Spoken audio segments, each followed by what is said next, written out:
Sir Kalabhairava contribution గురించి కాన్స్టెంట్‌గా ఉంటుంది. అంటే మీకు కాలభైరవతో అంటే చిన్నప్పటి నుంచి ఒక రిలేషన్ ఉంది.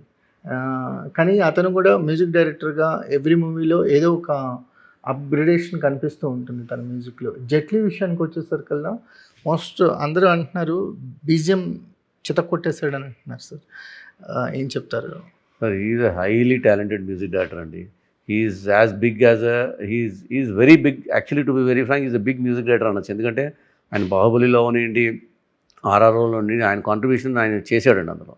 అలా కాకుండా తను మూవీకి ఇప్పుడు మా మూవీస్ అన్నిట్లో కూడా ఇప్పుడు ఆయనే చేశాడు కాబట్టి ప్రతి మూవీకి ఆయన ఎవ్రీ సీన్ని ఎలివేట్ చేశాడండి. ఎవ్రీ సీన్ ఎన్హాన్స్ చేశాడండి ఆయన మ్యూజిక్తో. అంటే ఆయన స్టైల్ కూడా కొద్దిగా క్వర్కీగా ఉంటుందండి కొద్దిగా. అంటే ఈ సినిమాకి తగ్గట్టు రితేష్ స్టైల్ తగ్గట్టుగా తను ఇద్దరు వేవ్ లెన్స్ పర్ఫెక్ట్గా మ్యాచ్ అయిపోయాయండి వాళ్ళు. ఆయన he knows what Ritesh expects and he delivers the same thing.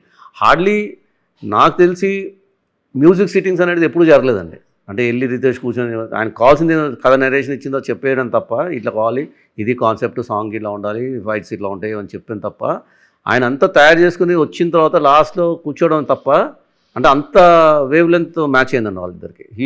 Riteish is confident that Bhairava will deliver what he wants and Bhairava is confident that whatever I give Ritesh will take it అని చెప్పేసి. డిస్కషన్స్కి scope లేదు అసలు. అంటే లాస్ట్లో ఫైనల్గా మార్చమంటాం లేకపోతే మైనర్ చేంజెస్ అండి. చిన్న చిన్న చేంజెస్ అడుగుతాడు రితేష్ అప్పుడప్పుడు. కొద్దిగా తను అనుకునే సరిగా సెట్ కాకపోతే చేంజెస్ అడుగుతాడు.